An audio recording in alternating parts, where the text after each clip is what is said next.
Esta palestra que você vai assistir agora foi ministrada por mim no primeiro ProsaPet, Programa da Saúde e Adestramento PET, que ocorreu em dezembro de 2014. Como ela possui 40 minutos de duração, dividi ela em 4 partes, para que você possa assisti-la no seu ritmo. Caso você não tenha visto alguma das partes, os links para elas estarão na descrição desse vídeo.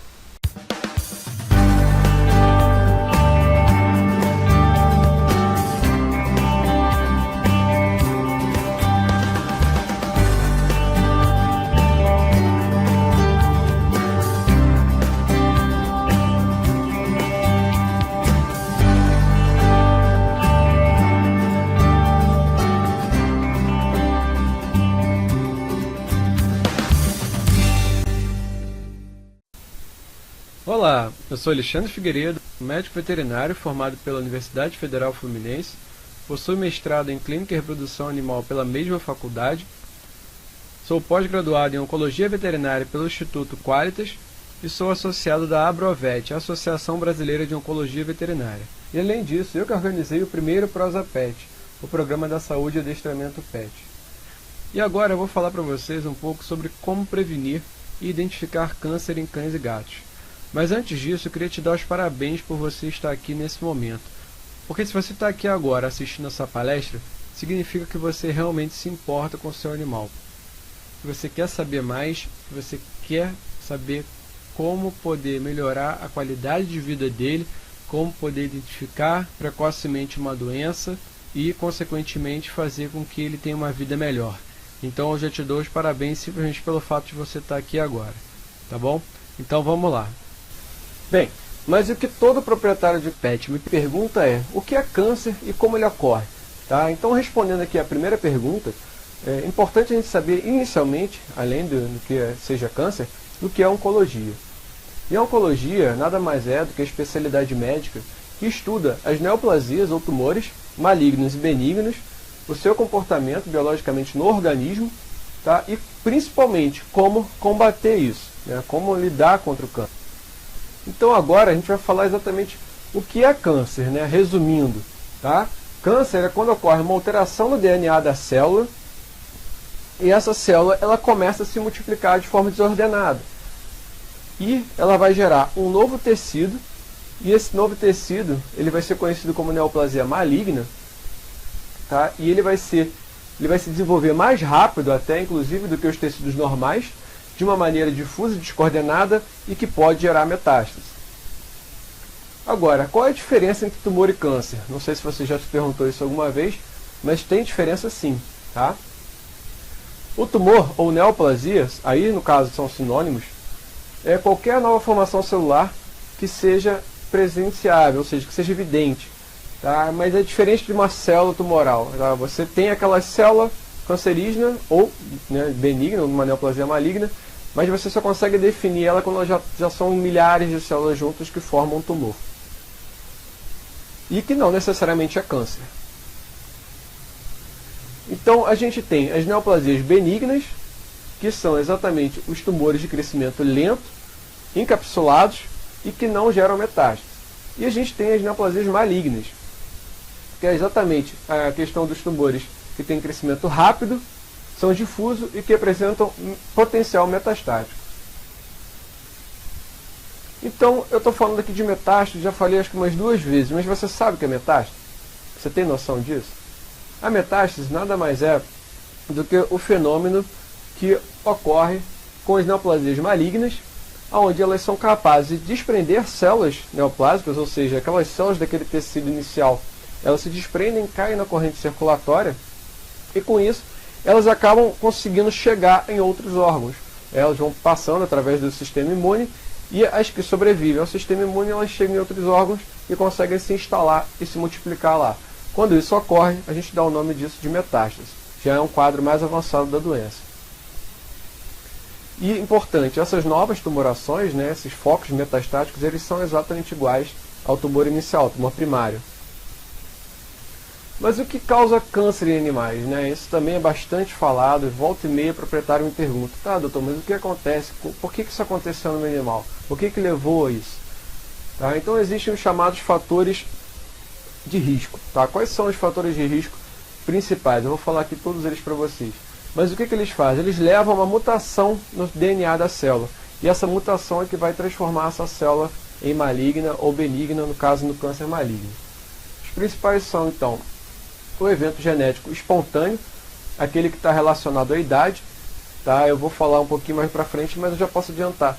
É só você imaginar o seguinte: a gente, desde o início, desde a fecundação, né, quando o espermatozoide encontra com o óvulo, ocorre um fenômeno de multiplicações celulares para desenvolver um organismo.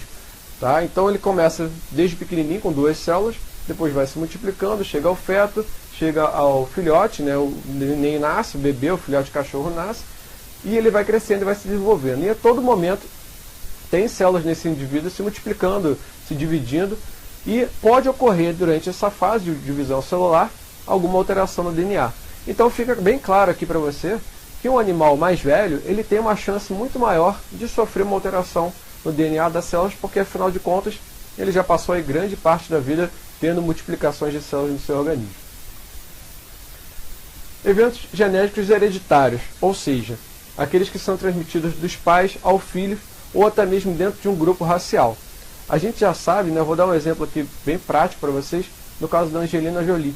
Né, ela teve a mãe dela, né, familiares depois dela, tiveram câncer de mama. Então ela fez um teste, no caso na medicina humana já é possível isso, e ela soube que ela tem uma incidência, ela tinha na época, né, uma incidência provável de ter câncer de mama bem aumentada, bem elevada.